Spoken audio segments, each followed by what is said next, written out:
You talk about the surge. The war started in 2003. And at the time when the war started, you said it was going to be quick and easy. You said we knew where the weapons of mass destruction were. You were wrong. You said that we were going to be greeted as liberators.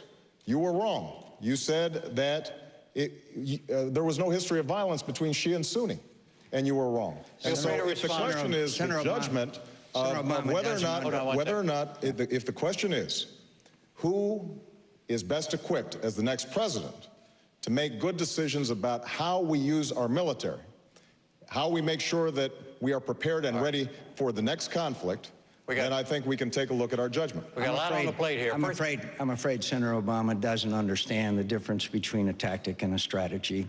But I'd like to tell you, 2 4ths of July ago, I was in Baghdad. General Petraeus invited Senator Lindsey Graham and me to attend a ceremony where 688 brave young Americans whose enlistment had expired were re-enlisting to stay and fight for Iraqi freedom and American freedom. I was honored to be there. I was honored to speak to those troops. And you know, afterwards, we spent a lot of time with them. And you know what they said to us? They said, let us win. They said, let us win. We don't want our kids coming back here. And this strategy and this general, they are winning. Senator Obama refuses to acknowledge that we are winning in Iraq. They just passed an an election law just in the last few days. There is social, economic progress and a strategy of going into an area, clearing and holding, and the people of the country then become allied with you. They inform on the bad guys, and peace comes to the country and prosperity. That's what's happening in Iraq, and it wasn't a tactic. Let me see. It was a strategy, and that same strategy will be employed in Afghanistan by this great general. And Senator Obama, who after promising not to vote to cut off funds for the troops, did the incredible thing of voting to cut off the funds for the troops in Iraq and Afghanistan. There are a whole bunch of things we got to answer. First of all, let's talk about this troop funding issue, because John always brings this up. Senator McCain opposed funding for troops in legislation that had a timetable because he didn't believe in a timetable. I opposed funding a mission that had no timetable and was open-ended, giving a blank check to George Bush. We had a difference on the timetable. We didn't have a difference on whether or not we were going to be funding troops. We had a legitimate difference, and I absolutely understand the difference between tactics and strategy. And the strategic question that the president has to ask is not whether or not we are employing a particular approach in the country once we have made the decision to be there. The question is, was this wise? We have seen Afghanistan worsen, deteriorate. We need more troops there. We need more resources there. Senator McCain, in the rush to go into Iraq, said, you know what, we've been successful in Afghanistan. There is nobody who can pose a threat to us there. This is a time when bin Laden was still out, and now they've reconstituted themselves. Secretary of Defense Robert Gates himself acknowledges the war on terrorism started in Afghanistan, and it needs to end there. But we can't do it if we are not willing to give Iraq back its country. Now, what I've said is we should end this war responsibly.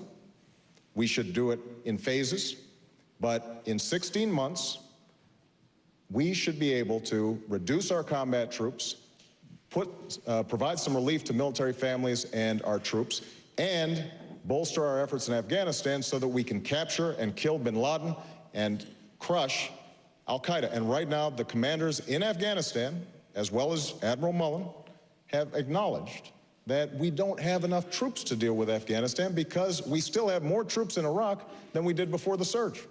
Admiral Mullen suggests that Senator Obama's plan is dangerous for America. That's not the case. That's what he said was a precipitous withdrawal would be dangerous. That's what Admiral Mullen said. That's not true. And also General Petraeus said the same thing. Osama bin Laden and General Petraeus have one thing in common that I know of. They both said that Iraq is the central battleground. Now, General Petraeus has praised the successes, but he said those successes are fragile.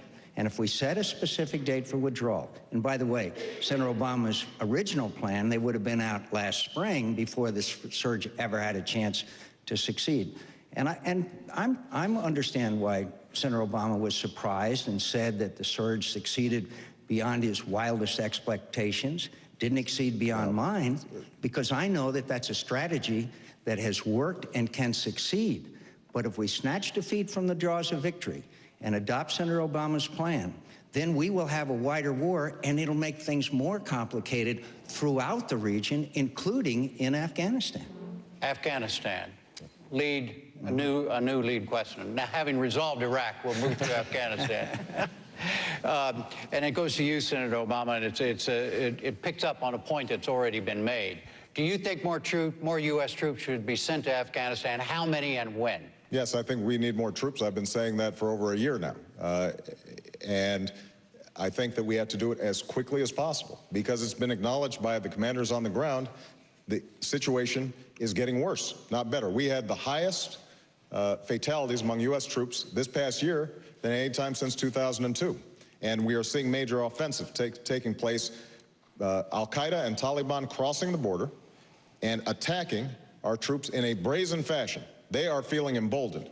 And we cannot separate Afghanistan from Iraq, because what our commanders have said is we don't have the troops right now to deal with Afghanistan. So I would send 2 to 3 additional brigades to Afghanistan. Now, keep in mind that we have 4 times the number of troops in Iraq, where nobody had anything to do with 9/11 before we went in, where, in fact, there was no Al-Qaeda before we went in. But we have 4 times more troops there than we do in Afghanistan.